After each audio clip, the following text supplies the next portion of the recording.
Hello, Poke Party people. It's Malamar's friend Steve, and I am back with Malamar's friend Vin, and Malamar's friend Ampy. It's just great to be back after so long, isn't it, guys? Guys? Yes, we are all friends of Malamar. This is your mind on fire time.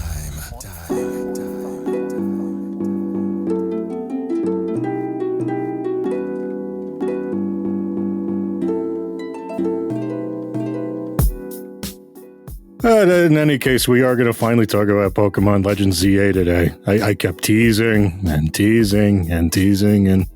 we're finally going to do the thing today. It's kind of been weird. It's been like 2 years since 3 years since Scarlet Violet, right? So it's like forever for like the series that tends to do annual releases, right? Yeah. It's an eternitas. We haven't been without any PokéPals. We did do the DLC last year, but after that, nothing. Much to Andre's chagrin, where we were tapped for, well, Steve, can you do anything with the PokéPals? We're in a holding pattern. We're in between consoles. I got nothing. Just hold on. You didn't want to hear the diatribe about Pokemon Sleep and all those 2 years worth of polls? I just wasn't trusting my old phone to do Pokemon Sleep. I got a new phone. I don't sleep enough. It'll just make fun of me. Didn't stop me. I don't sleep. I still play. I sleep like half of what Ampy does, and I still play. Yeah, well, everyone's got to sleep sometime. I mean, the game's perfect for that. You get some fun things in that. Exactly. I, for one, am ready for a za taste test. I should have had a Zygarde pizza with green peppers and a Mega Charizard pizza with pepperoni, a Charizard, as it were. Man, we always talk about doing the frozen pizzas on our show, but we never. We always disagree on timing and all of that, and that always falls through. So probably better off that we didn't. But something we do need to agree on is what is a Pokemon Legends. So then why don't you tell the nice people at home what a Pokemon Legends is, seeing as we've only done this twice so far? So they're basically Game Freak's test bed for experimenting with mechanics. So there's the mainline games that everyone most definitely knows and loves, but these games revisit existing areas. So of course, Pokemon Legends Arceus revisited the distant past of Diamond and Pearl, renaming the Sinnoh region as the Hisui region. And so yeah, Legends Arceus came out January 2022, and it had a pretty positive reception. People really liked how it was different from the typical Pokemon formula, how you could like just catch things back to back rapidly, and it was even nominated for the Game Awards for role-playing game of the year in 2022, which is crazy, which would probably like never otherwise happen for like a Pokemon game. I mean, it is a game where you can wander around the wilderness and get ate by a Snorlax in the first 20 minutes, so it was on my list for top role-playing games, at least in 2022. Yeah, it was a great time. I think a lot of people that don't typically play Pokemon like look fondly upon Legends Arceus. I think they have a good time usually. Honestly, even those that do, it felt like it was showing a willingness to do something a little different with the main formula, and they did a good job just separating it from all the usual games. Yeah, and then there's a lot of callbacks too. Like if you love Diamond and Pearl, there's like a bunch of stuff for you. But even if you didn't know the references, I think it held up pretty well overall. But then the big surprise happened during the February 2024 Pokemon Presents. These presentations typically announce like new projects down the pipeline, and the trailer started with like cyber lines everywhere. So I was like, what's going on? Had like dynamic camera cuts, but then it concludes with the line urban redevelopment plan Lumiose City, and if you've been playing these games for like a hot minute, you know Lumiose City is from Pokemon X and Y all the way back from 2013. So this bamboozled all of us, huh? Oh, I was definitely ready for Legends Black and White something, because it's been time. It was time. Ingo was isekai'd into Legends Arceus. He was dropping hints about missing his brother. Come on. What are you doing? The only thing they dropped was a hanging plot thread. I mean, it was right there. They didn't do anything with it. But I thought, okay, well, maybe instead of the past, we are going into the future. But then we saw a little bit more, and then it was like, okay, no, we're just actually skipping that altogether. It's X and Y time, it seems. Yeah, so it was just weird because the series likes to alternate between like main games and then remakes, right? So they've been doing that since like Fire Red and Leaf Green, just like we're going to do like Diamond and Pearl, where then we're going to do Heart Gold, Soul Silver, so on and so forth, so like etc. Right?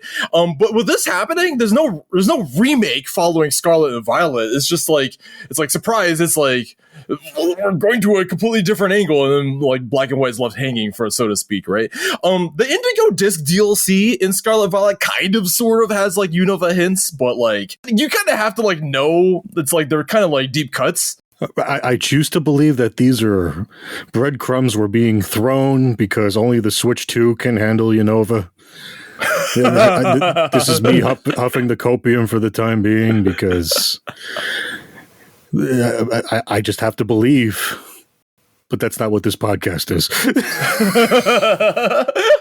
Those are some pretty tall skyscrapers, to be fair, huh? But how can you encapsulate fake New York inside of a Pokemon game without the power of the Switch 2? They just couldn't do it. For what I understand, this game barely ran on Switch 1, but that's a whole other situation. We played this, all three of us played this on Nintendo Switch 2, so we have no idea how it runs on the original hardware.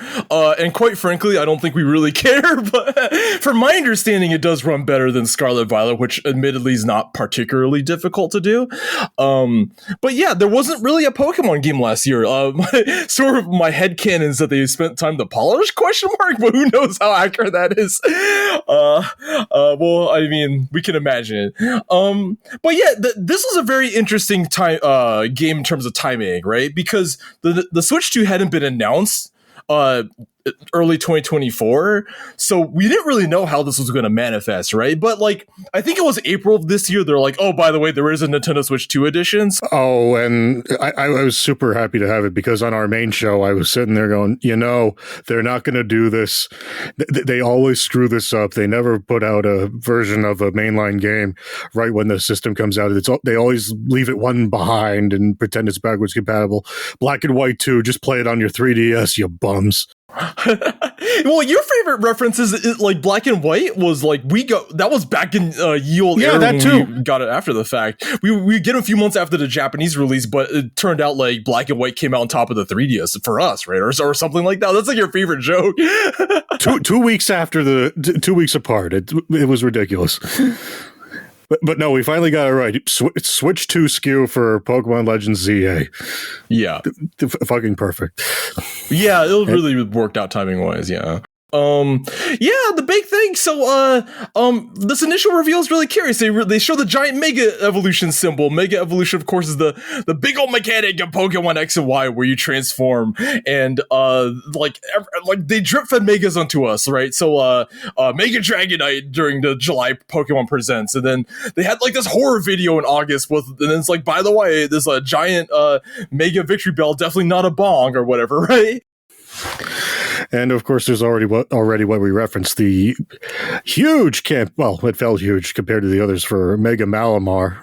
I think they even did a thing for at the Pokemon centers. I miss that kind of thing out here. Nintendo New York used to do all kinds of fun stuff for different things. And well, one, it's too far away for me to just say, yeah, I'll pay, I guess what has to be almost $60 for a round trip ticket to go visit a store for a few hours, if that. But they don't even do that so much. Well, that's like a miniature Pokemon section. I think I saw that like 3 years ago when I visited. Nah, it's still okay to go, but it's just tough for me to justify the tickets from my distance, contrary to what Kevin believes, who is not here to do this particular show with us, by the way. Yeah, didn't he like Arceus? What happened? Yeah, he liked Arceus, but then he's like, I don't know if we could play a game that's entirely in a city, you guys. I don't know. I mean, we'll get into that, but it worked out pretty good, I think. But and then so they kept dropping megas, right? So the Kalos stars got megas, but by the way, you got to do PvP for those megas. And then like they did a little thing that was a little curious. They announced the DLC before the game actually came out with more megas, so that was a little marketing wise, is a little strange. It was a little gross, but if we're being real, they were probably done with most of the game besides tweaks and optimization that for a while yet. They were done with that DLC too, probably, but yeah, it was kind of gross, but I get it. That everything was done, it was ready. Much like 2017, here in 2025, Nintendo was ready with stuff for Switch 2, even if a lot of it was enhanced Switch 1 ports. Yeah, the stuff always incubates for a long time, of course. Yeah, in ways that we don't necessarily know the details of, but surely, like even the Switch 2 hardware has been cooking. Like Nintendo is a leaky ship. We knew about the Switch 2 for like forever, right? The just massage what's inside the box and then make accessories, you guys. It's okay. Yeah, exactly, right. I guess we should probably dive into the game. There's a video game in here, right? So we should probably address the za. I mean, you guys got to do that before I did because my dumbass pre-ordered it from Best Buy because I don't have any more GameStops, and Amazon doesn't sell games to Americans anymore. So I'm like, you know what? I'll sign for the Best Buy premium subscription thing and get all my coupons and business things. Send that shit to my house. And FedEx just managed to lose that for a day and a half. But hey, I managed to get 2 gamer mats and a $10 credit for more stuff. Yay. When you mentioned gamer mat, I was all like, what in the world would a Switch 2 owner use a gamer mat for? It's like, it's like a TCG like size mat. Like, why would you need that? They advertise using the mouse on your thigh or whatever, right? Why would you need a gamer mat that big? It's definitely the size of a TCG player mat. I mean, I was toying with the other deal. Oh, a gamer mat. How novel. I'll put it here as a mouse pad. I'm like, this thing's gigantic. I can't use it for that. Yeah. So is it just like sitting there? Have you used it for anything? Well, I have 2 of them and they're both rolled up still. Joy. Neither, not to date this recording, but Kirby and Metroid were quickly switched to store pickup after that fiasco. I can't be doing that anymore. You could be dual wielding gamer mats at the next New York Comic Con. Yeah, I haven't been there in years. We'll see how that's going. But Fine time. That's enough of a preamble. Let's talk about the game, right? Because I honestly felt this was a pretty strong intro. I mean, they don't isekai you into the future, into the present day. That'd be stupid, right? Because we're getting off a train. Is Emmett engineering the train? No, I'm just kidding. But I guess we're riding the train from Galar or somewhere else in Pokemon Europe, and we hop off and we hobnob with other passengers that drip feed you things about Kalos and even have other Pokemon hanging around the station. I think it's a nice introduction, especially since even though the game takes place 5 years later, it's been 12 years since Pokemon X and Y. And even though they tease things about a Z in that game, we never got that Z. And you know, I keep being reminded that there might be children out there that would only know about things like Lumiose and Greninja from Super Smash Bros. Ultimate, if at all. So, you know, maybe they could use a drip feed.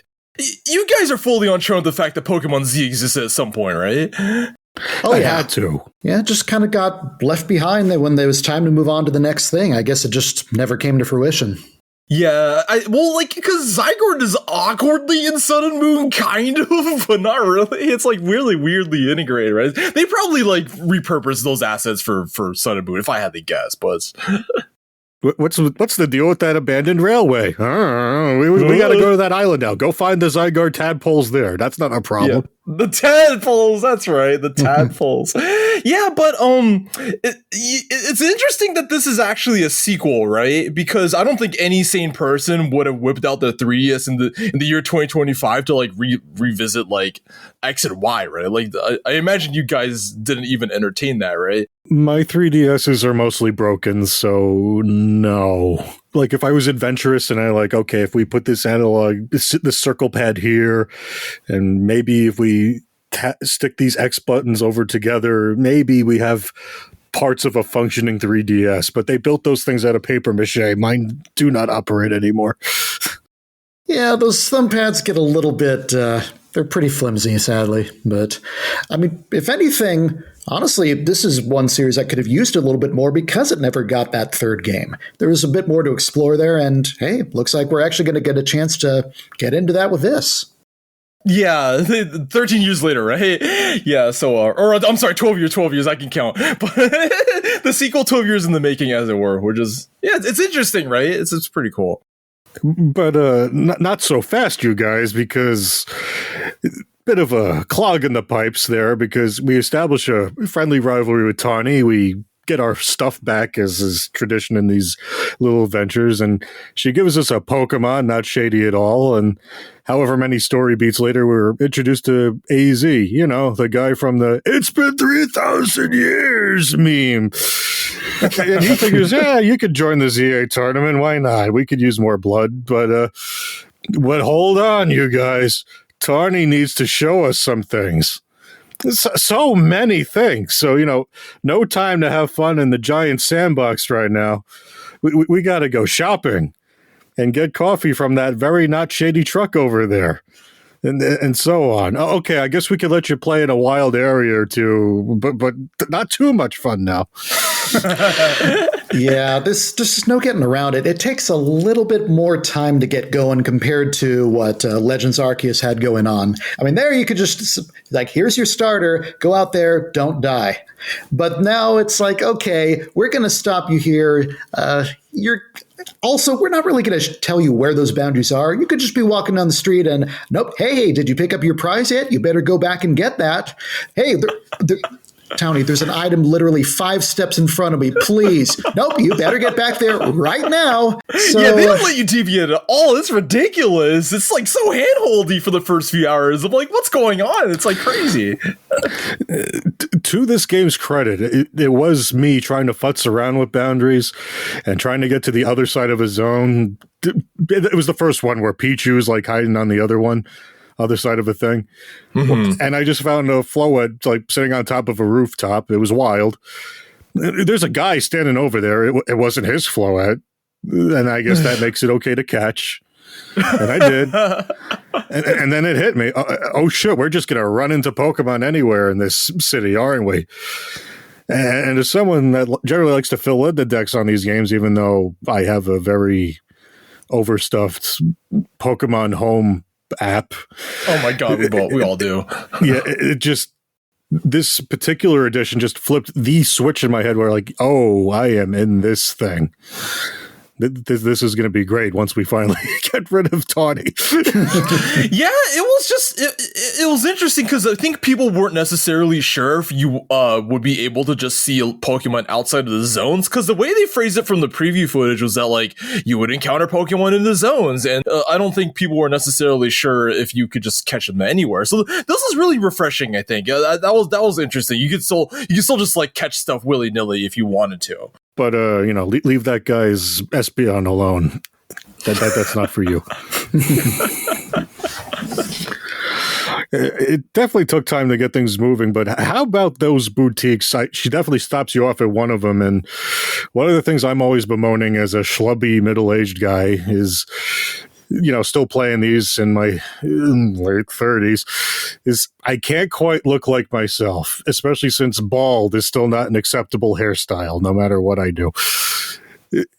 I still got to give him some credit for putting out way more options for clothes as soon as possible, because I found stuff I didn't feel completely stupid wearing pretty darn quickly, even if it took me much, much longer to find glasses I didn't hate. And later on in the game, I even treated myself to a burgundy suit that I can't justify in real life. I'm sure there's a joke about the male fantasy that goes around here somewhere, but you don't have 20,000 Pokédollars to spend on a suit. I mean, I have a more practical blue suit that I could have. No, it's a black jacket. Never mind. That I can wear to other things. But when I win the lottery, I'll buy the burgundy. Yeah, suits are expensive, man. They are very expensive. Yeah, they're very expensive. This game is the best character customization in Pokemon history. I mean, I don't think that's something that can be contested. Which is funny because Scarlet and Violet has the worst customization, but in this series history. Oof, and how?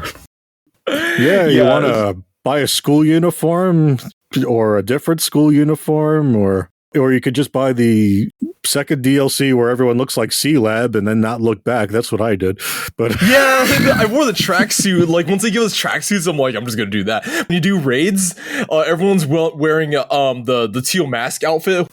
It was weird, especially when like we're an academy for all ages, and you're finding old people wearing the shorts too. But yeah, oh man, that game's customization. But I thoroughly appreciated how this game was the first game with genderless clothes. So I mean, I got flowery up. Anyone that knows me knows I would do that, right? So and I would buy some flowery like gear, and then be like, oh wait, I like that flowery gear too. So I went broke. I had no more Poke dollars because I wanted to have cute flowery jackets and skirts and stuff like that. So that was a thing. Yeah, I mean, it's great because they've got so many different stores. They got these whole entire clusters going on in different areas too. But it's just like, okay, we've got a lot of different stores here, and you got lots of stylish options depending on what you want to go with. And one thing that they did in this too that was really cool, they had these little all-in-one outfits. So if you just kind of want a set of things and you don't want to worry about mixing and matching stuff and making sure it looks okay, it's like, okay, we got this whole outfit set up for you. Feel free to just roll with this in a few different colors and you're set. So it's handy if you don't want to do all the customization, but you still want something that looks pretty good. They have a decent number of colors too, and one thing I thought was pretty funny is how outside some of these Emporium malls, whatever you want to call them, sometimes there's people that'll just like just give you a whole like outfit, but it's like rented outfits. Like, well, if you change any of these pieces, you'll revert back to the way you were before. It's like you only get to have this for a day. So I'm like, is this like Poke Cinderella? Like, what's going on?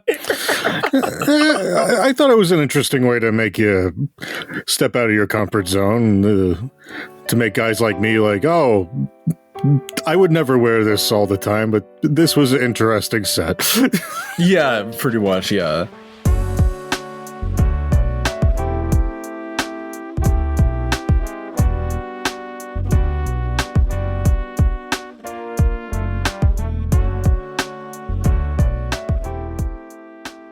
Okay, I'm hearing a voice very far away that's insisting we talk about the frame rate before we go any further. I'm not good at that. Then please do that for me, please, because we're not going to be allowed to continue if we don't. Well, we love ourselves, so that's why we played on the Switch too. First of all, but it keeps a constant 60. It really does. I think maybe near like the end cinematics, it may have dipped some, but I think this really did keep 60 the whole time. But it certainly wouldn't be fine time without addressing the frame rate. And it feels really good playing in this at 60. It really genuinely does. That's already really surreal. There have been intermittent occasions where the series has run at 60, but I think the last time it fully ran at 60 was Ruby and Sapphire from 2002? Because the battles in Black and White run at 60 and the menus of X and Y run at 60, but otherwise they don't keep it. Yeah, I guess there were the moments where they chugged a smidge. Which is a weird thing to say about a thing with sprites, but whatever. Yeah, right. Yeah, well, I mean, you play some Diamond Pearl, you get some chugging, but in general speaking, though, the fidelity is just fine. I really genuinely do think the character models in the Pokemon look fantastic. And depending on the circumstances, there's some delightful shots. There's like nice sunset shots, and when you eat at the cafe, there's like they'd have a dynamic angle with like the tower in the background or whatever. And like there's little like bits of character, like the signs are really whimsical, and like there's photos in some of the offices and stuff like that. They're like, it really shows a lot of heart. But yeah, there's little details like that are really cool. However, the one thing that kind of struck me as a little weird is that every single time the game would like like transition to nighttime, it pulls out and shows the whole city. It looks like a PlayStation 3 city, and I'm like, I like recoiled every time that happened. I didn't think it was that awful, but I do think it was an artifact of, yep, this is still a Switch 1 game, guys. we gotta have a little musical interlude break to let that load in. Don't tell anyone. Oh, it is a loading break. It is a loading break, isn't it? Oh, I didn't know. I didn't realize that. It's totally a Switch 1 loading break for all that older hardware. But yeah, it's definitely that was a little jarring to me. It's also kind of undeniable that like the city facades are kind of flat. If you get up to the city buildings, they don't really have like the most unique like surfaces and stuff like that, and they really don't have that much like geometry in the front either. And also like the districts looks like kind of similar. Like if you go, like there's supposed to be like 5 major districts, I think, but like the Rouge district just has different roofs from like the Vert district or like whatever. So it's like they don't really have like the most character in terms of like buildings. So I didn't necessarily care like that much, but like it's one of those things that kind of adds up. I feel like maybe earlier on they don't have all the wild zones for you at once. They add those over the course of the game. I feel like maybe the districts were going to be more into with whatever the wild zones were, but maybe something fell apart there along the way. Maybe I don't know. But it's supposed to be a redevelopment plan. They're supposed to account for this. Yeah, look, it's a redevelopment plan where sometimes I walk in and the bipedal crocodile tells all the little crocodiles to start biting my ankles. I mean, it's not a perfect plan. Yeah, it's not a perfect plan. It's a series that obviously doesn't really prioritize like high degrees of fidelity. We all know that it has like handheld origins out the wazoo and the like, and they've only been releasing Switch games they've only been on consoles for since 2018 with Let's Go, so like 7 years. So there's still there's an adjustment period, but it's definitely like a bit of a transition, as it were. But Game Freak is a bazillion-dollar company with all of these people there, and they should be able to make quadruple A video games, which is what they've been doing for this whole time. Certainly, it's totally not something. It's totally not something where they accidentally became successful. Where we did a whole podcast about that a while ago, but never mind. Yeah, did you guys mind the city's sort of sparseness though? Like if you walk around, like people don't really walk around that much. I didn't really think too much of it till like I saw some people like bring it up. I'm like, I really enjoyed like seeing people with their Pokemon partners like have little like text blurbs. So I thought that was enough character, but they do stand around though.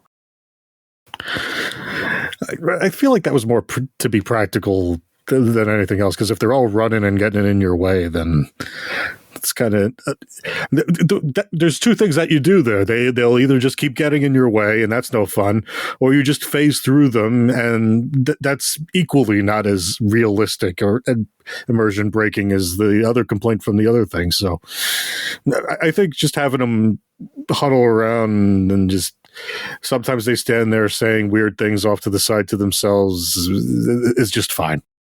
Yeah.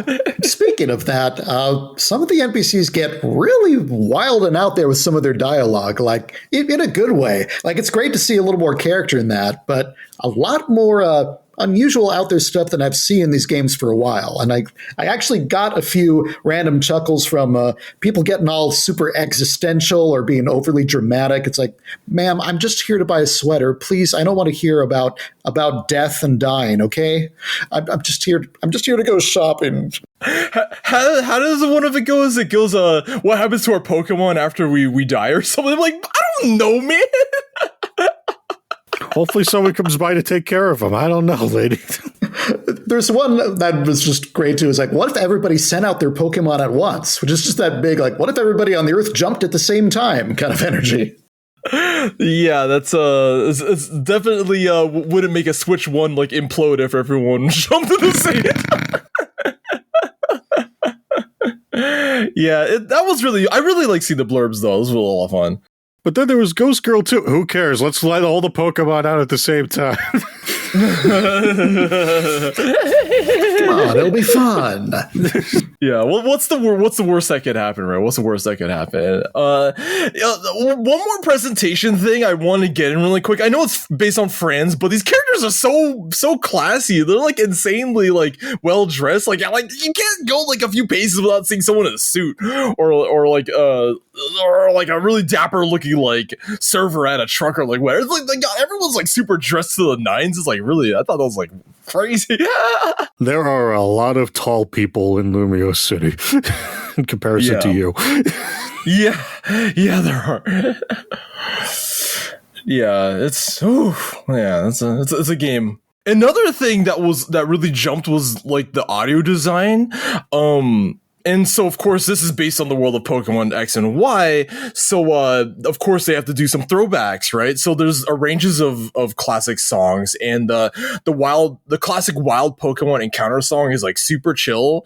But as you actually like see some tougher Pokemon, like it escalates to like this jazzy number, and I thought that was like really that's like such an interesting adaptive way of approaching it. The Alpha Pokemon Encounter song is particularly, intoxicating, like especially when they start chasing you around the wild. They're like, "Just leave me the fuck alone. I'm out of Pokemon. I'm down to the last one. Just leave me the fuck alone."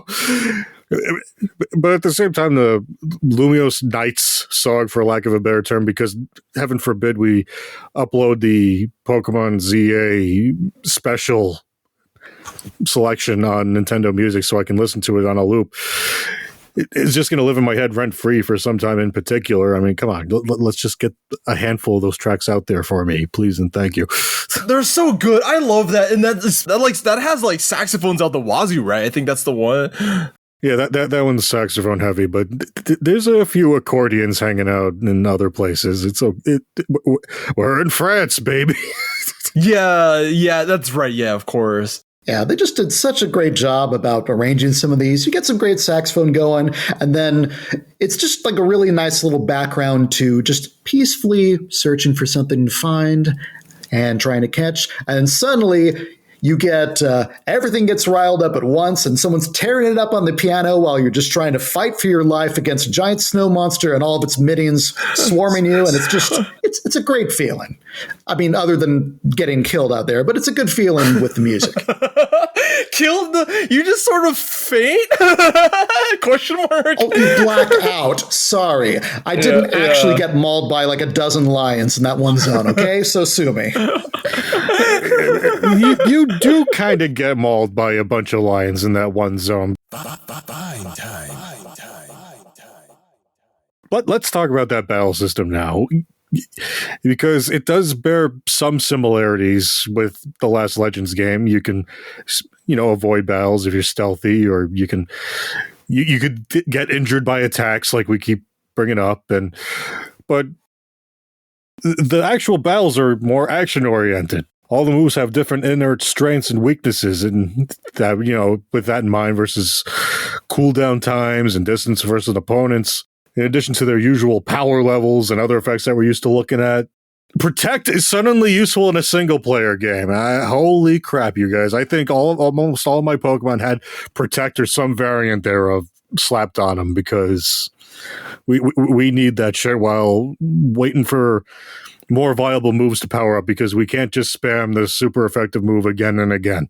Yeah, they did Exactly. They did a really good job just adapting the whole system to be, we're no longer just taking turns. It's all real time. So now it's not just about having 1 point more speed. It's just, okay, how do these moves actually work? Some of them are real fast. Some of them are slow.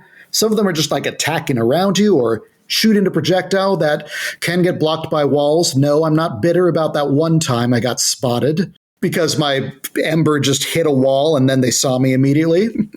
But even if you've got two moves out of the same power, it's like, okay, Aerial Ace and Wing Attack are both the same power. Why would I use one over the other? Well, Aerial Ace comes out like instantly. So there you go. That's your move for finishing someone off before they can move.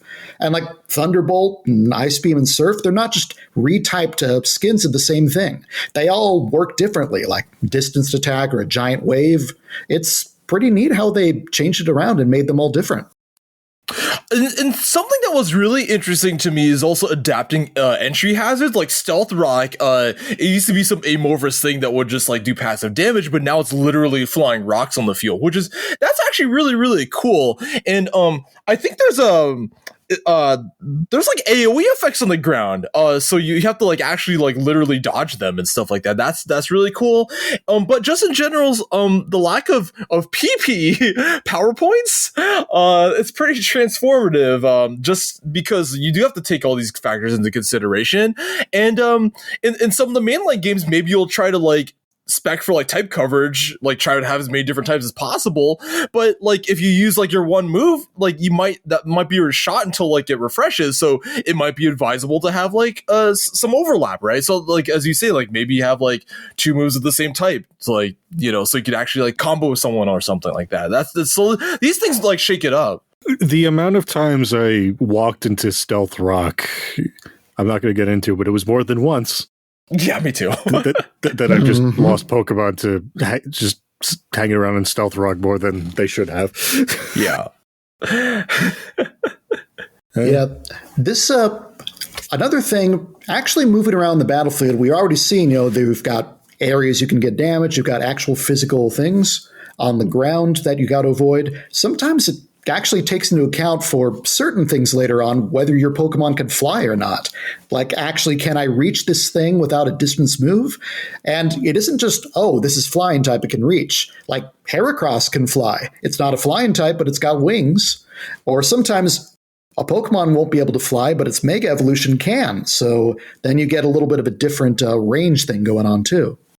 You know what that kind of reminds me of? That reminds me of like real-time strategy games where like they'll try to like approach something, but the Pathfinder will get jank, so they'll just like circle around weirdly. Like if you try to engage with something with a melee attack, they'll try their hardest, but sometimes they'll get kind of mixed up a little bit. It's kind of sort of reminiscent of that to a degree.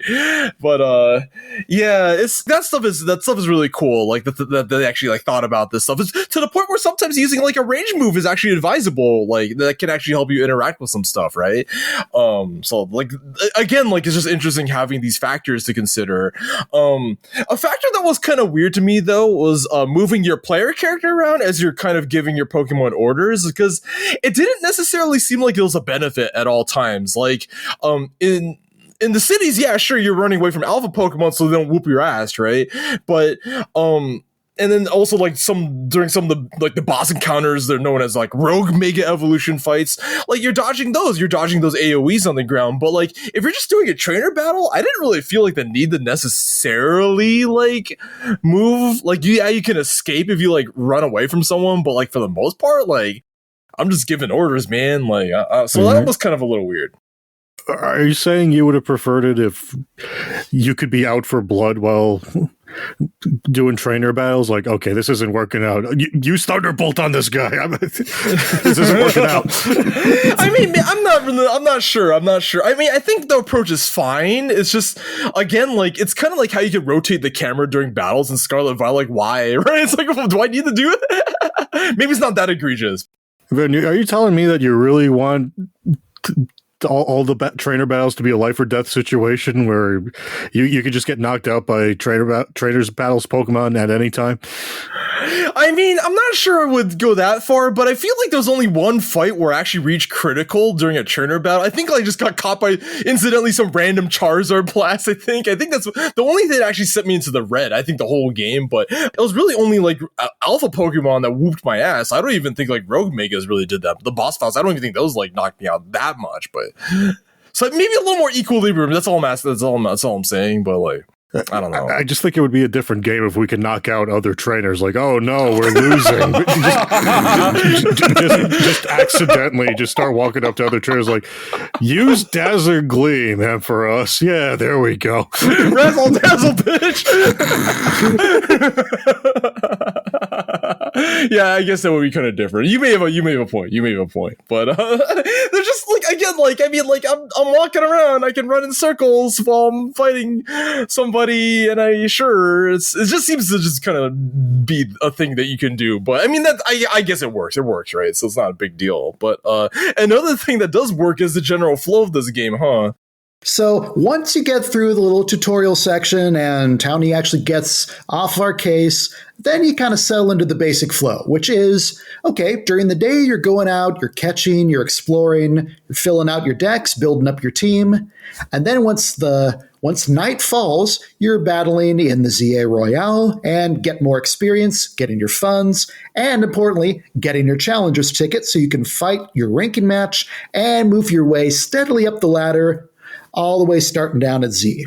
You've got some side quests that get mixed in there as well, and there's a couple other things that come along a little bit later on, but, it's a good overall system, and it works pretty well for most of the game.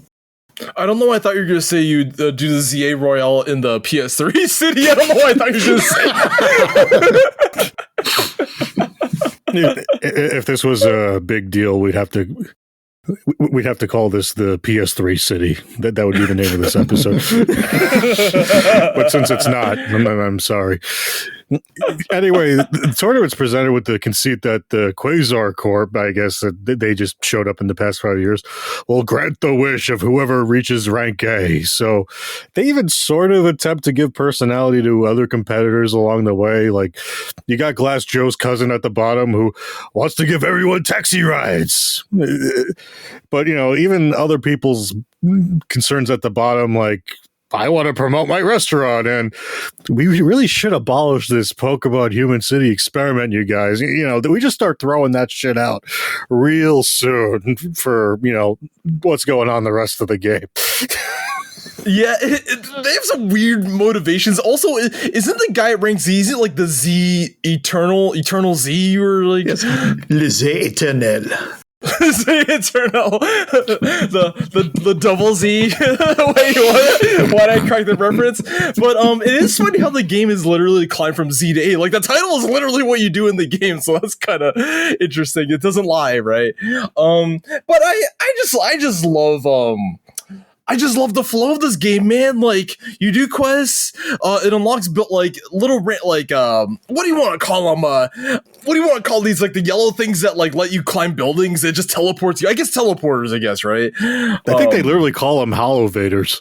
Hollowvators, yeah, that's right. Yeah. Take a Hollowvator that rolls off the tongue to find, and then you take it up to the top of the building. You can find items. You break mega stones to get some resources. You find Pokemon just chilling up there, and then doing all this stuff just passively unlocks achievements. It's kind of like Animal Crossing New Horizons, like Nook Miles. It's just like you just passively do things, and then she rewards you with like the classic loot, like TMs to teach you moves, or like sometimes bottle caps that make sense to people that don't play Pokemon. Totally makes sense. So I got this crap in my drawer. Yeah, they're very, very important, man. You can pay like $12 for a Pokemon Go pass to get one bottle cap. Wait, that's not throwing any shade whatsoever. Heavens no. It's just such an interesting flow. It's a cool flow, and then like Scarlet and Violet's like legendary were like the most busted transportation options of all time, and so this kind of meaningfully shakes it up. I think you're not busted, but it's still empowering. Figure out how to like climb things, and then the one thing I really love was you can like dodge roll off the edge of a building, and then you do like your not Yoshi flutter jump onto like another building, right? And that's like it just feels nice, I think. I love that the in-game explanation for that is like, oh, the Rotom phone does it for you. Oh, you're about to fall to the ground and, break every bone in your body. Oh, man, what about the hospital? Oh, no, the phone caught you right before that happened.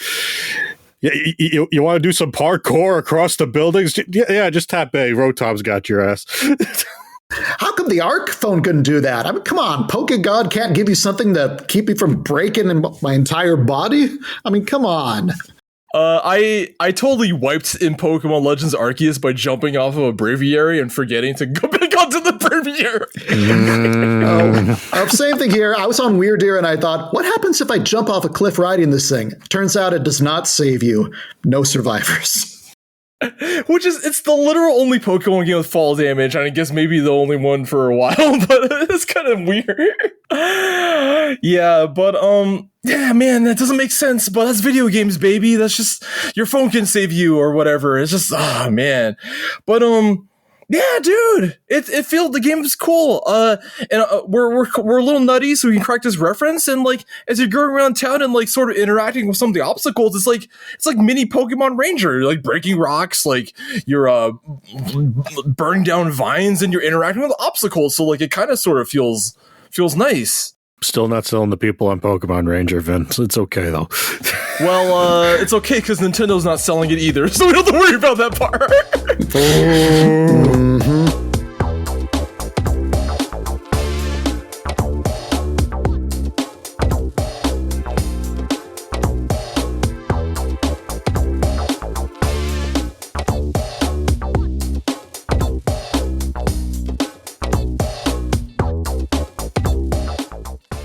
What they did sell us on was a whole bunch of Mega Pokemon, didn't they?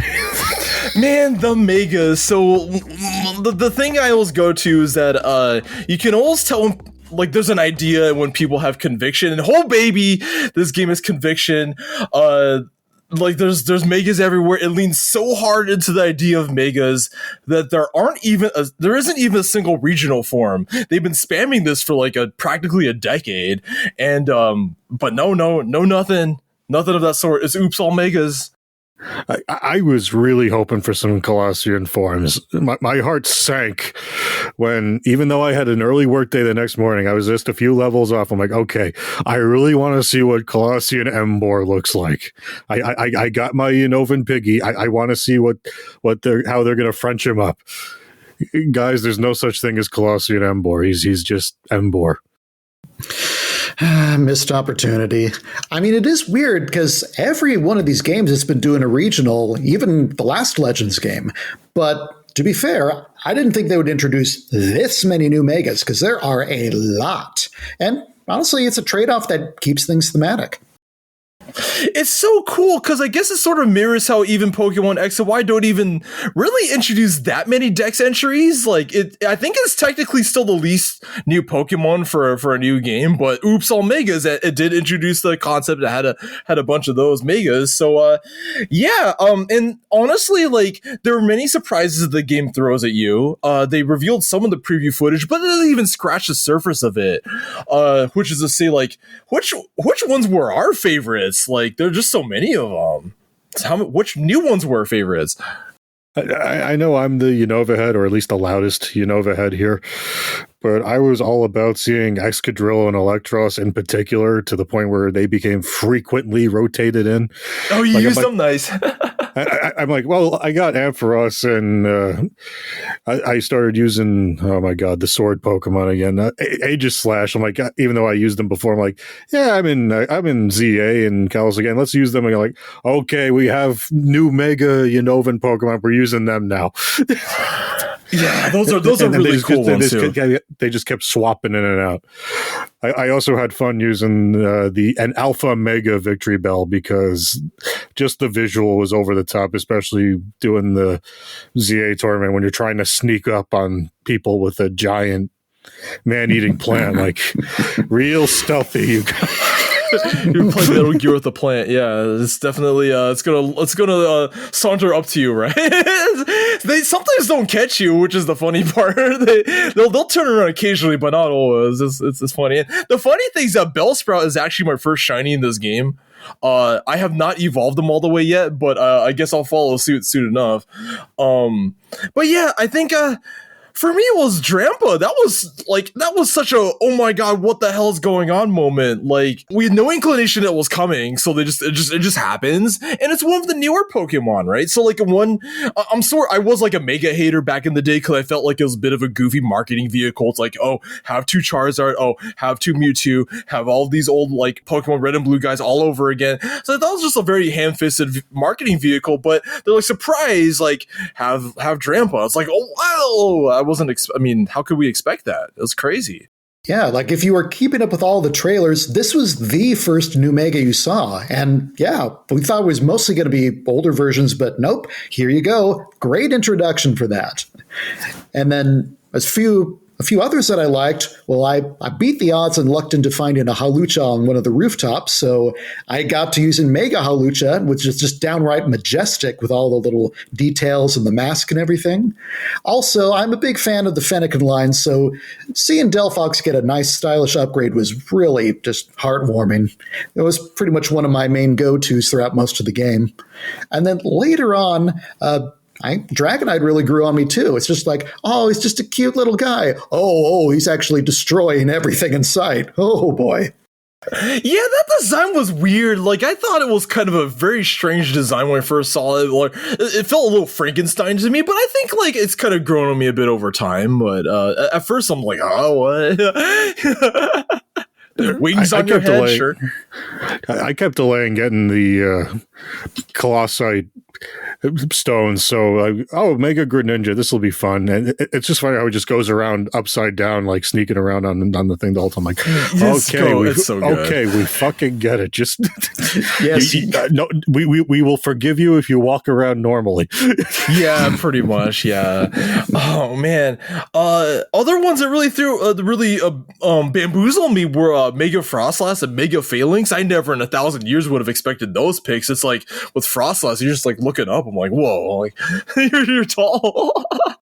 Phalanx was a favorite Galarian Pokemon of mine. I had to correct that at the last second inside baseball. So watching that get a Mega made me start to think maybe the Game Freak people are watching my play history more than I think they are. It's sending metrics every single time you make it evolve. It's sending it to the server. This nerd keeps using Phalanx. Maybe we should do something about that. Oh my god, that's gnarly. Were you allow Game Freak to use your data to improve user experience? Well, if it gets you something like this, sure, sign me up. just spam a party of the same shaman. It's like, I want Mega Shaman. I'm just gonna play as only shaman. Definitely exists in this game. I tell you what. Look, Mega Extra Drill is busted as hell, so I'll take what I can get. Dude, the triple prong though, I'm like, what is going on? This design's crazy, dude. Like, I can't imagine the Pokemon Center plushies for that one. It's like, just poke somebody with those triple prongs. Oh man, but unfortunately not all Megas are made equal. There were some that we didn't particularly care for quite as much, and for me, Gold Skarmory, Silver to Gold, I'm sure they changed in some other way, but it seems like it's just a palette swap one. I don't know about that one, but. More talons, oh boy. Oh, is it more talons? I didn't even notice. Or bigger talons, I'm not sure. Yeah, sharper becomes sharper. Yeah. Yeah. Kind of in the same vein, I wasn't too big a fan of Feraligatr either, because it is slightly different, but it mostly just looks like the same thing with this giant weird fin thing going on. Like, it just feels a little bit awkward. Like, they could have done something really cool with the whole water dragon thing, but maybe it's just me. You know what the weird part is? I didn't even know it was Water Dragon at first, just looking at it. Meganium looks like a grass fairy, but like Feraligatr was like looking at him like, okay, like I actually thought it was a hood. I didn't even know it was a fin. I guess that's a fin, but like, I'm like, what? Yeah, I didn't know what was going on. My first time seeing that was in online games. Like, what is going on with that Feraligatr? They use Game Shark. Yeah, obviously. Like I alluded to earlier. Yeah. Anyway, like I was saying earlier, I didn't hate Mega Embor, but I was kind of hoping they'd come up with something more French or less Dynasty Warriors-y. I mean, I don't hate Dynasty Warriors, but seeing as Tepig comes from America in the first place, it just felt odd to see a very Chinese pig with a staff. I don't know, just felt odd. I actually like fake ass Ganon. I'm not sure it's the most inspired. I don't know if it's necessarily the way to have gone. I don't know. You couldn't give him a Halberd. I don't know. Just spitballing designs that'll never happen. It's just a staff on fire, isn't it? Yeah. It's like, okay, I guess. Like it could, for like a fight. He's already a firefighting type. We're not doing anything too different. We're not reinventing the wheel here. Yeah, I feel like a hammer might have been more exciting. Anything would have been more exciting. Just like looking at the staff, I'm like, sure, I guess. But yeah, there a lot of the X and Y and Alpha, Sapphire, Omega Ruby, Megas come back. Did we have a second opinion on any of these Megas? I ended up bringing Gardevoir along since the early purchases came with that Ralts. Like, hey, fairy types are pretty neat. And then, like I alluded to earlier, I did bring her along Ampharos. I'm like, there's a Mega Electros, you guys. I ran Ampharos the whole time. I can't get over that haircut, that hairdo. That's ridiculous, even now. So stylish. I don't know why it looks like that even now. They did that Mega Diancie promo, so like just seeing those diamonds glisten, I was just like, oh man, this is all I ever wanted. Yeah, I ended up giving, funny, just how X and Y just kind of plops a Mega Lucario in your lap and says, have fun. This game does the same thing, but with Mega Absol. So I thought, let's stick with her for a while, and she stayed on my team a good chunk of the game. I also never really gave Manectric a shot, and it's like, oh, this thing learns all the elemental fangs? Sure, let's roll with that. But then I too fell to the siren song of Mega Electros, and that was another mainstay for pretty much the rest of the game. Oh yeah. My goodness, you both did. Original. Oh my gosh, I didn't use Electros. I should have. What? Oh, he's got punches and liquidation. I mean, come on. He gets so many different moves. It's actually pretty. Like by the end of the game, my whole team had Mega Stones on, just so it's like, yeah, I mean, we got this many Megas. Sure, let's go all out. But I just tried to keep it to new Megas for my squad by the end of the game. It was fun. Oh, I was the least inspired of all of us. Oops, my bad. I used Absol and Ampharos, but whoops. And I think for type coverage, I did have a Talonflame and a Diggersby, and those cannot Mega. But yeah, the rest of my team was like, oops, all Megas, right? But oh man, yeah, I guess I could have experimented more. Whoopsie. But yeah, like this game turned me around on Megas. I again, like to reiterate, I wasn't the biggest fan of them at the time, but I think this game makes them feel pretty impactful. They feel pretty sizable and interesting. So it's like they're just a lot of fun.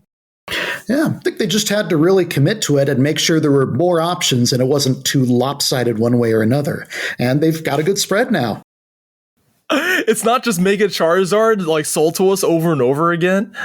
Mm-hmm. Yeah, no dual stones this time for anything either. Yeah. I gotta be totally honest, I was totally expecting a Charizard Z and a Mewtwo Z, so I was fully bracing for it, but could you imagine? No. They might come yet, but not for the rest of this story. Fine time. Man, maybe we should just warn you here. I mean, I know this is a post-game show, but if you're coming along and you're figuring, man, maybe this is a game I should play, maybe you stop now and you go play the game, because it gets kind of nuts from this point on.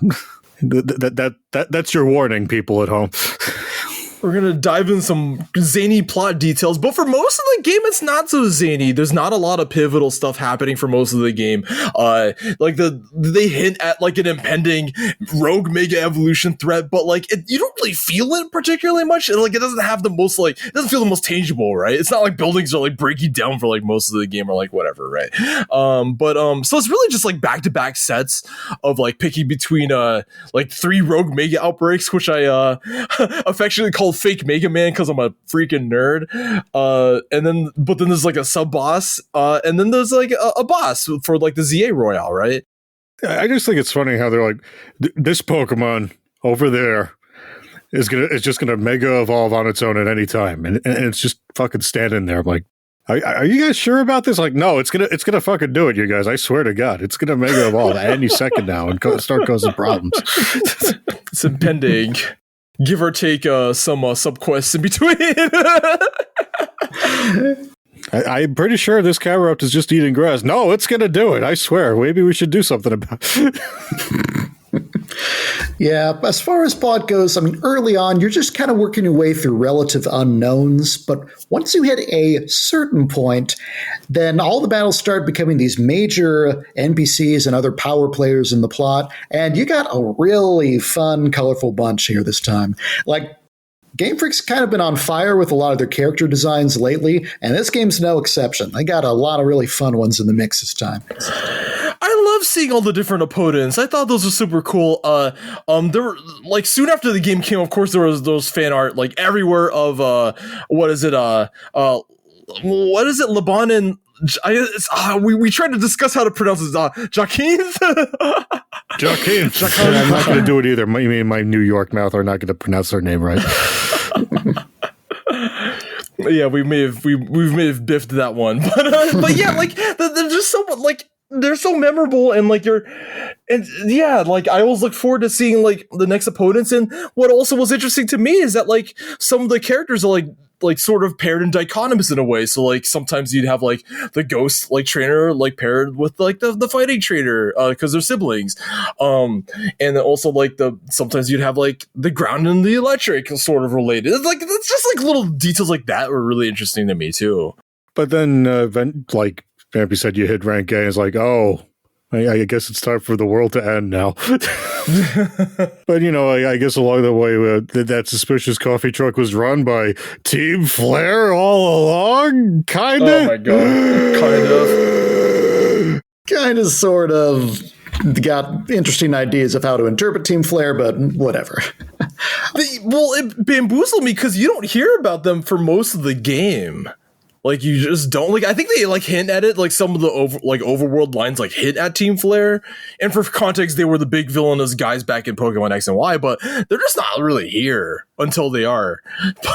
Well, there's this guy named L that looks suspiciously like Lysander, who is the leader of Team Flare, that really shouldn't be there because, as us guys may recall, he was hit by a giant laser that the Eiffel Tower fired in his face. Like, he shouldn't have survived that, but there he is with gray hair now, looking like a hobo. Like, hey, you gotta be friends with Zygarde. This green dog guy over here. You gotta be friends with him. The death didn't. The laser and presumed death did not happen on screen in X and Y. So you know how anime goes. If you don't see it, it didn't actually happen. No, but it's like, come on, guys. We know it's Lysander. He survived somehow. He got better. They had such an ass pull for it too. It was kind of funny. You say secret phrases to the suspicious coffee truck, and you go underground to the former coffee shop. And it's like, oh, okay, we'll catch some more Pokemon down here. It's like, oh, the secret Team Flare project. Let's not rehabilitate Team Flare too much now, you guys. There's only 3 of you. Let's take that easy a bunch. It's not just Team Flare, though, isn't it? Team Flare Nouveau. Yeah, Team Flare Nouveau. It's very important. They're new. New and probably not really improved, let's be honest. It's just like the new 3DS. Right. Speaking of friends, too, you've got companions back this time around. And honestly, compared to the companions you got in X and Y that were pretty much just in that opening area and then kind of didn't really show up a whole lot, well, you've got some buddies here. So you've got Townie or Urbane, depending on which character you pick at the start. And then you've got who's kind of your boisterous, charismatic leader type who's gets in over their head a lot of times. Then you got Lita, who's sort of this dancer gal with probably related to one of those X and Y characters who kind of keeps a cooler head and is buddies with Staryu and all that good stuff. Then you got Naveen, who's kind of like the more introverted seamster guy who's just kind of one of those streamer fiends as well. Well, rather one of those fans of the aforementioned character there. But, I mean, they all bring a lot of little fun flavor to the mix. And, I don't know, they got a little bit more involvement showing up now and again than compared to what they've done in the past for those. the interactions are really heartwarming, right? And really funny and relatable. Like, they'll totally tease Naveen over his like streamer like fixations. Like, what are you doing, man? Like why are you like watching like a stream during like a tactician meeting? Like, what are you doing, dude? And like, there's a running gag with like croissant curry that like typically Naveen just like at the beginning he's like totally like not willing to try, but he's like increasingly like willing to try over time. He doesn't want to admit it. This render of the croissant curry is getting more offensive at each cutscene. Please do not ask me to try it again. That's the most important question. Would you eat the croissant curry? Would you dare? I'd eat it, yeah. I don't know how they make it stand, but yeah, I'd eat it, yeah. See, that's where it got to me. I'm like, as it's presented to me in this game, I don't think I could, you guys. If it's just like starch, I would totally do it. If it's like Jello, probably not. But I need see, that's the thing. I think it's closer to Jello. I'm like, I don't know, you kids. Was that gelatinous? It just looked like curry. I don't know. But I don't know. I think they got like a big pile of rice under there, so it just looks oddly shaped. But I don't know. I'd try it. They will serve it at Pokemon cafes in Japan in 2027. Look forward to it. Mark your calendars. Yeah, the friends were much better characters, but they were still not very good traders. Like they still, and they even admit this. Yeah, you're going to do all the work. We are going to stare at these Pokemon until you get here. Why do they even bother splitting them up? It's so ridiculous. Like, you do this, you do this. It's like, you're not doing shit. Like, what are you doing, man? I'm not even going to evolve this Staryu until the last time until I have to. I'm like, yes, I get that Mega Starmie is incredibly cursed, and I mean incredibly cursed. Like, but more fins. I get it, but come on, lady. Just Waterstone, come on. You just buy those at the Stone Emporium in the south of town, right? They're not too hard to get. I liked them a lot. I really did. Like, the X and Y guys, like, they don't have much personality. Like, I think I remember them more for their visual design more than anything else. Like, Shauna has, like, 3 ribbons. I don't know where their personality is, but... I feel like there was Serena and the rest. Yeah, the rest. Exactly. Yeah, pretty much. There's there. But I don't know. We keep dancing around this, right? We unravel Team Flare Novel. We climb the ranks and we become friends with everybody along the way. Even Team Rust which is like the new mafia that rolls into town, but not really. We became friends with everybody. So what happens when we hit rank A, guys? You have a useless fight. Yeah, a fight that doesn't mean anything, right? It's like, let's duel for the right to save the world, but you win, and they're like, just kidding, I am going to be the one to save the world anyway. Like, why did he even bother fighting? You're the only one we could trust on the ground. Yeah. And so speaking of that, like, things go awry really quick. There's crazy transformations. I think I don't even know how you want to quantify this. It was too crazy for me to explain. But like, the Floette merges with the Eiffel Tower and turns into like an anime, like, giant robot villain. I don't even know how you quantify this, but...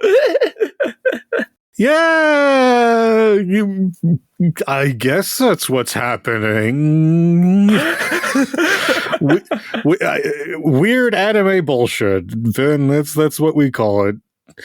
And it's a good thing we were becoming friends with Zygarde along the way, because it turns out the last tadpole Zygarde that not Lysander, was looking for was in your suitcase that we saw hopping around across the game all along. And then it hella stalks you, by the way. It's like, it has like dramatic camera cuts. Like, it's just like behind like cabinets. It's like looking at you. I'm like, what are you doing, man? The whole time, just like, what are you doing? And it's like, surprise. It's the savior of Lumiose City. We just keep mega-ing the Pokemon to fight tentacles at the bottom of the Eiffel Tower before it's like, okay, it's Zygarde time. Zygarde complete time. Fire the Zygarde lasers. It's Yeah, it's cool. The spectacle is really interesting and dynamic and over the top. I just wasn't expecting that from this series, but I mean, they've been doing a pretty good job of ramping things up for the end of the games lately, and this one delivers too.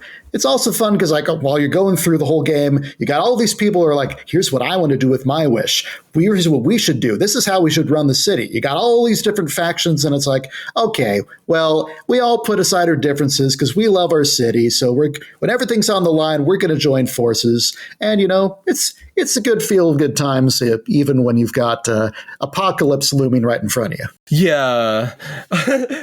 and something was kind of somewhat apocalyptic was the way this all wraps down. Like Mr. AZ, like he actually like passes this. I'm just like, what? I'm like, what? Because even though like it was kind of leading up to this point where it shows like you're all hanging on the rooftop, like talking about like the metaphorical passing of the torch, so to speak, because he can't. They say he can't really like walk around because he's like unable to battle, like whatever, right? So like they hint at this stuff, but even just the way it happens, I'm just like, wait a second, like what? I'm like, what? So to the point where like Steve's been posting game completion screenshots to the point where I'm like, if you post this, you're gonna spoil Pokemon Legends CA.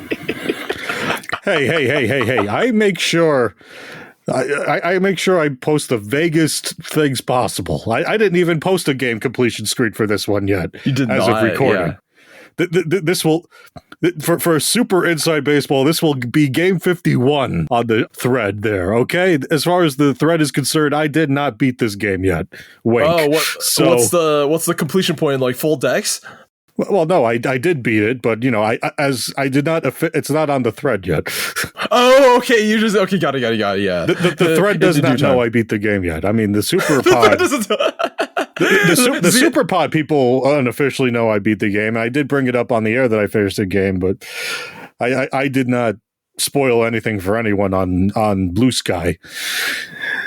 But yeah, AZ passes, like, and I guess that's kind of expected. The man's 3,000 years old, and even Lysander's like, the man has to pay for his sins someday. Blah blah blah. I'm like, didn't he pay for his sins by living for 3,000 years and missing his friend for most of that?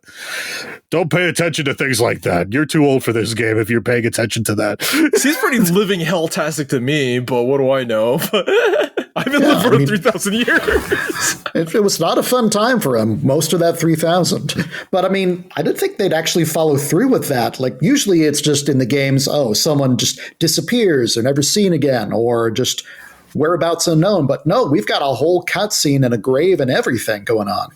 The way they do it is more impactful than I was expecting. The series just doesn't really handle death all that well. I mean, again, to reiterate, Lysandra just like disappears. Like you just don't in X and Y, he just like vanishes, right? Even Naveen's standing there like, he asked me to measure clothes for him. I didn't think it was going to be for a grave. I'm like, kid, given what I do for a living, it could have been for both. Don't beat yourself up over it.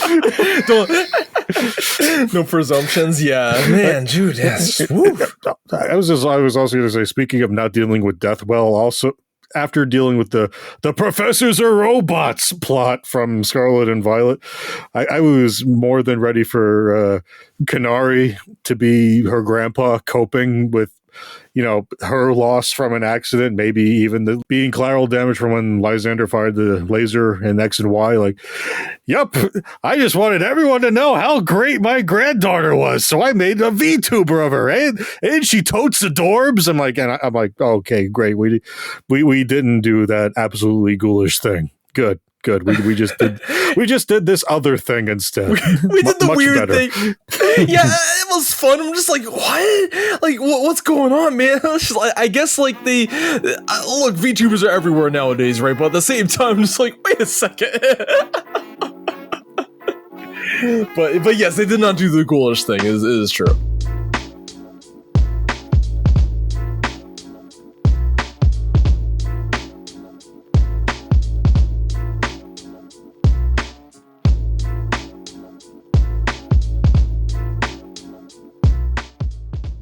So I guess that's about, the game as we know it now. But And we mostly enjoyed our time, but I'm sure we can find a few things to complain about, even though we are the PokéPals.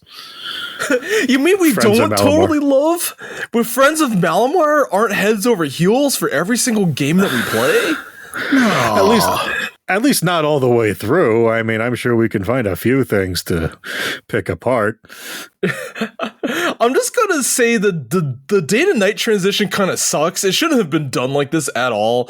Showing this again, the PS3 zoom shot doesn't do it any favors. I think to really sell that, some like glowing zones or some sort of lighting effect change would have really helped.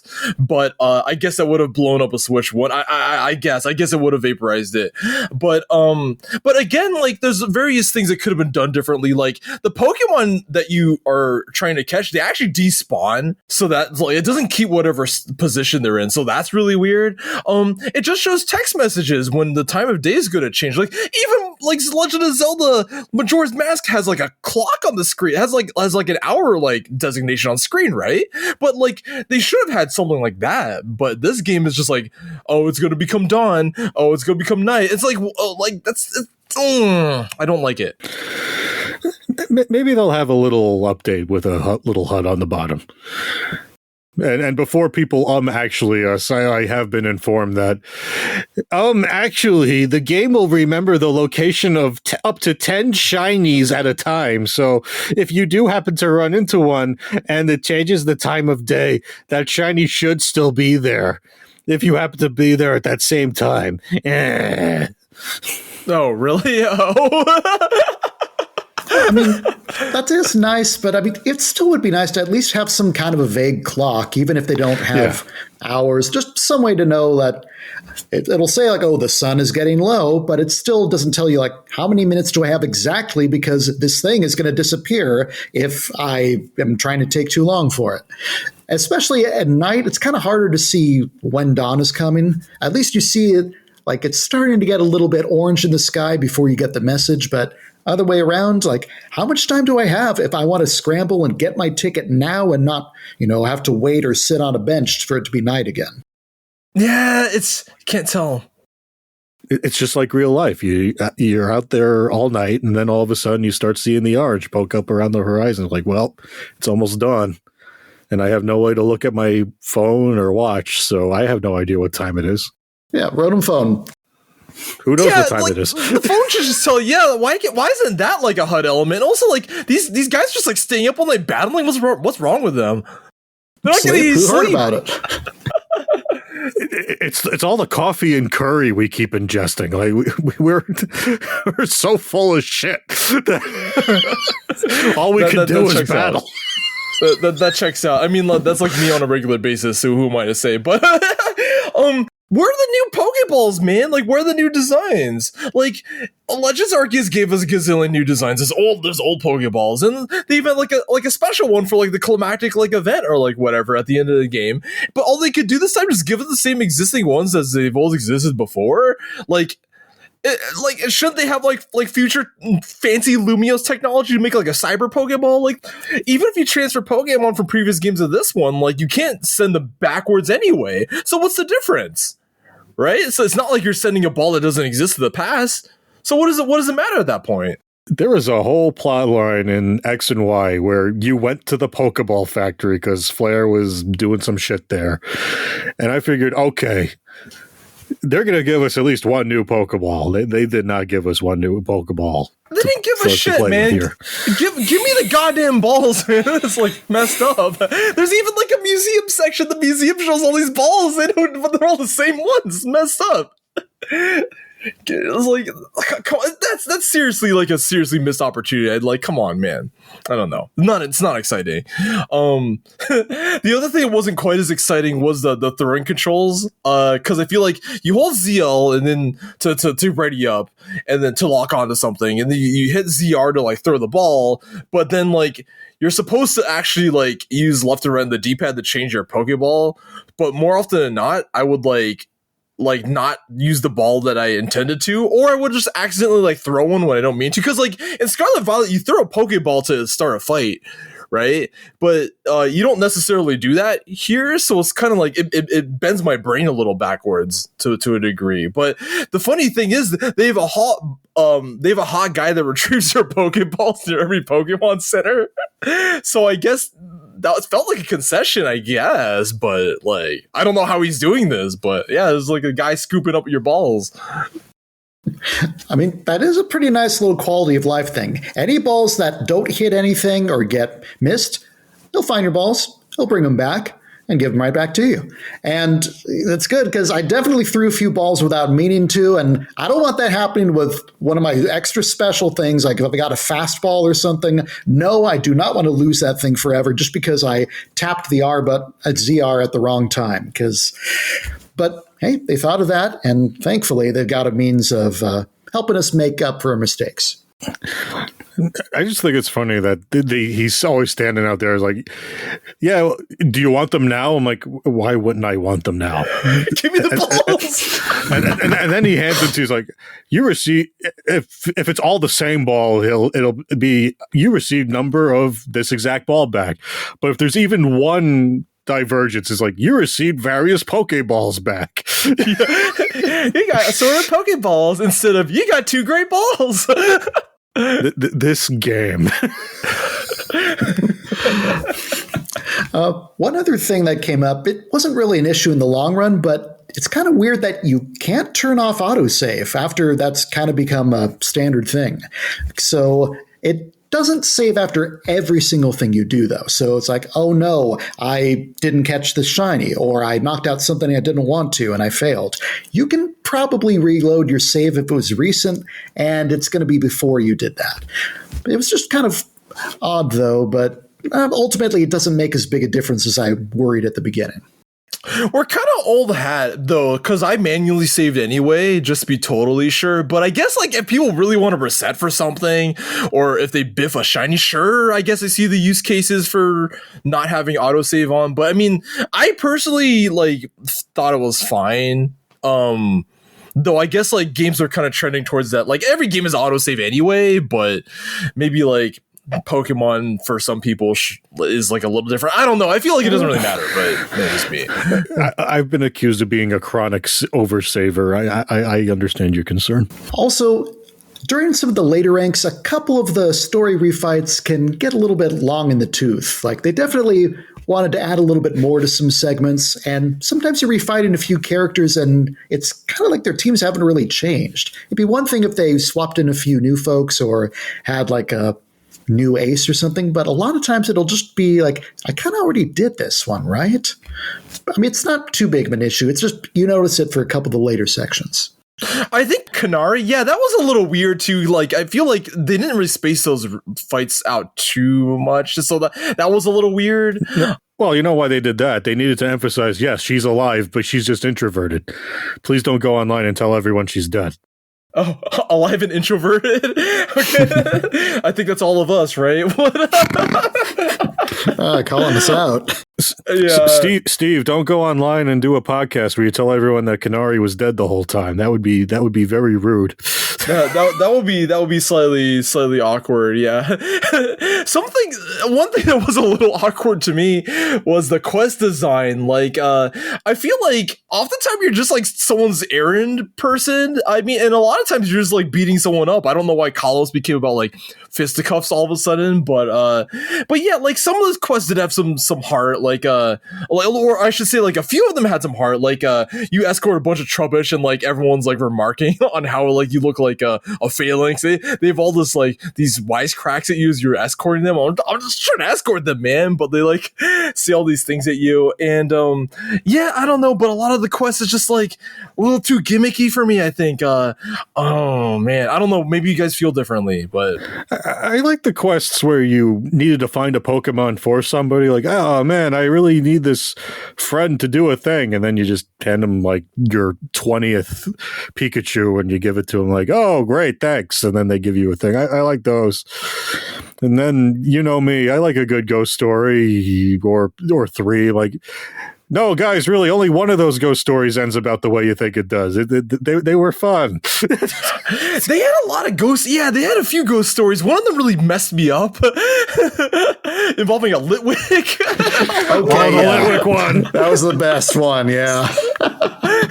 It's just like, what's this? They probably had too much fun making that one, I think. But yeah, like the quests are amusing enough for what they are. There's one quest structure where they make you find the right thing amongst a bunch of like glowing red things that are not correct. So there's one where you have to find a twig for Fennekin, I think it is. It's like, not this twig. This one's not right. This one's too something or other. But then you find the one that's just right or something. I'm like, okay, sure, it's a little fetch questy, but it's fine. It's good enough for Xenoblade. It's good enough for you.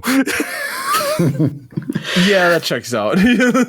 Yeah, and like a few of these things are designed to introduce little things like, here's how status effects work, here's how hold items work, here's how protect works. But then there's just like so many of them, and you get to some weird ones later on where it's like little 1v1 challenges like, hey, I want to sharpen my Honedge. Do you have a Pupitar that can fight me one-on-one? Oh, and the Honedge is level 50, so don't think you could just use the one you just caught. You gotta raise this thing. There was a similar situation with an Aurorus. I didn't have a level Aurorus, so I wiped a few times. I'm like, oh man, like come on, dude. So I just like threw like experience candies at it until it worked. But I'm just like, oh man, like come on, are you serious? I love Auroras, but you'll make me raise one from scratch. Like, come on, man. Yeah, those two were quests I solved with experience candy, but those status quests were getting ridiculous. Those tutorial quests were getting ridiculous, especially the ones I tripped on after I ran credits. I'm like, look, I just saved the city. I don't need you to tell me how the burn effect works. I'm good. I don't even need the prize money. Okay, we could just mark this one as done, and I can move on if that's okay. It should be in like the trainer school, but I don't know if there's a trainer school here. Actually, I don't think there is. But nah, school's out. The city's your school now, bitch. You had enough school in the previous game, I guess. That was like school the video game, so they took it out. School's gone. Another thing, when you do take too much damage, it's not a bad thing, but it seems like there's not really any penalty for blacking out. Like in Arceus, if you took a big fall, then it's like, say goodbye to your best item until you can go back and retrieve it, and a few other things. But here you're just kind of whisked back to the center, and I don't even think you take a hit to your cash at all. So, I mean, I assume, well, we're in a big city now, they got a good rescue crew or something. Zygarde's ringing you back. He's like dragging you by the scruff, like of whatever outfit you drew, and like, okay, you're at the Pokemon Center. You got it from there. There we go. That makes sense. That's exactly it. Yeah, but even during like the nighttime fights, you could just fast travel to a Pokemon Center, just heal and go back. Nothing's stopping you from doing that. You might make less money technically, but like, there's no what's actual stopping punishment. you is that you shouldn't be wasting a single second that could be spent listening to that jazzy theme. Oh, yeah. Right, of course, yeah. That makes perfect sense. Yeah, of course. If silly me. But some of the Pokemon are silly though. Like if you're fighting on a rooftop, the way they interact with edges gets a little gnarly. Like they'll totally just like run off the edge in the middle of a battle, which is like totally immersion breaking. It's like, well, of course they're not gonna faint from that, but it's just like they'll just like fall off and like, okay, where'd they go? Like, and then they have to like teleport back to you. So it's just like some of that collision gets a little gnarly. Like I think if you're on the ground, it's mostly fine, but like up top, I'm just like, Bunch of times I used rollout or flame wheels. Like, well, maybe I shouldn't use flame wheel or rollout right here in particular. Right off the edge. Yeah, it's a little silly. Yeah. Man, speaking of ZA Royale fights, I kind of wish the enemy turns would surprise you a little bit too. They just kind of stand there until you like Metal Gear them, but so I feel like, yeah, you're just like sneaking up on them and leveraging your fake Metal Gear Solid like tendencies or whatever, right? But like they don't really attack you per se, so that's a little. I found that kind of janky too, because sometimes I would try and sneak up on them, but it's like, you were caught off guard. No, I wasn't. You're facing them, man. You just sort of decided that on your own, but at the same time, when that slow-mo of the Pokemon getting hit, like, oh, my face, when they do get his, is just satisfying every time it happens.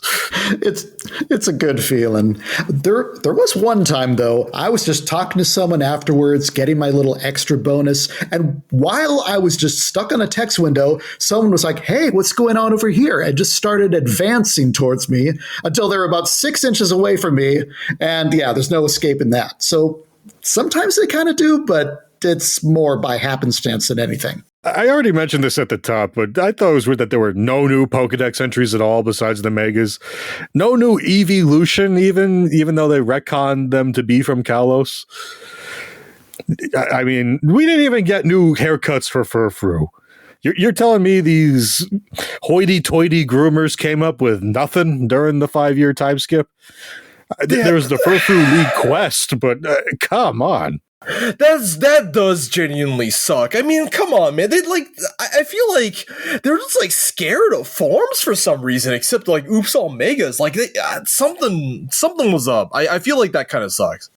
And also, like I alluded to before, the advertising and our preamble before made a pretty big deal for our friend Malamar, but it's not pertinent to the storyline or any of the side quests. I was like getting mad after I beat the game. I'm like, I because I was sure that Jacinthe would have had it, considering she has considerable influence over many goings on of the game. Like, oh, of course, that's going to be how that ties together. No, Clefable. Okay. So then they make it that you have to beat the game before they just hand you the Malamarite from the well, not hand you. You can just exchange Malamarite from the Quizartico building. What a damn tease. All right, guys. I think we had a whole lot of fun.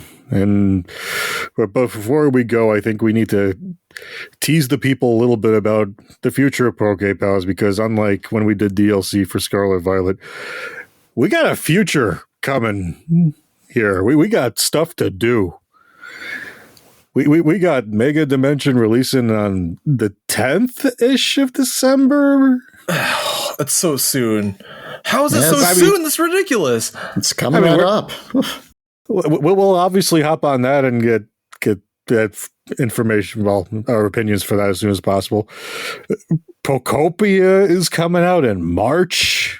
Man, I can't wait for that. Like, I had this whole spiel about like weird Pokemon games don't really exist anymore, but that game like blew that out of the water. Like, that's like so weird and so much fun. I can't wait for it. Like, oh man. Just they answered our prayers. Weird Pokemon is back. I mean, I'll definitely see what this is all about. And you might recall from the Switch 2 presentation that, hey guys, GameCube games are coming, and they did gradually glide Pokemon Coliseum and XD Gale of Darkness for in the future across the screen. And I think I was given specially by Andre for us to do that instead of him. So we have PokéPals, Friends of Malamar stuff coming your way in 2026 or further, depending on when other things drop. So look forward to that. Yeah, it's a pretty exciting time to be a fan of the series, that's for sure. They're slowly releasing Mega Dimension news, and Mega Zoroark was just revealed. I never in 1,000 years would have expected that. So it's just like, you know, our favorite Electric Kitty is back. I again, like, that's a shocker. Literally. Unintentional. But yeah, like, man, I'm pretty jazzed up for Mega Dimension. They didn't say very much about it, but now I'm like really excited for it. Yeah. Not just for the kitty. Hey, I'm excited for the kitty too. It was one of my favorite mythicals. I didn't think I'd luck out into a Mega, but here we are. Yeah, but I mean, it's going to be interesting to see the whole, like, what do you mean levels can be more than 100 now? That's a first. And that's the reason why you can't like transfer stuff backwards, probably, right? It might just be a temporary thing, but I mean, even so, it's going to be like a kind of a new way to, I don't know, deal with what happens when you're actually being out-leveled rather than, you're not going to be able to power level your way through this. I mean, we'll see what happens, but, you know, they're doing some interesting stuff with that, too. There is another Dual Stone, and that's our good buddy Raichu finally getting some time in the spotlight. Oh yeah, of course, yeah. Well, he's not. He doesn't officially exist for another few weeks. Let's not get ahead of ourselves. Can't take that spotlight away from all the other electric rodents. So heavens no. I mean, there's that whole quest with the Alola Raichu Appreciation Society. I mean, come on. People that are me have to pretend to like that Pokemon for another few weeks. So I think that covers it for this show. Thanks for listening to us again, and we'll definitely be back sooner than you think this time. Look forward to it. It's gonna be good. Have a good night, PokéPals.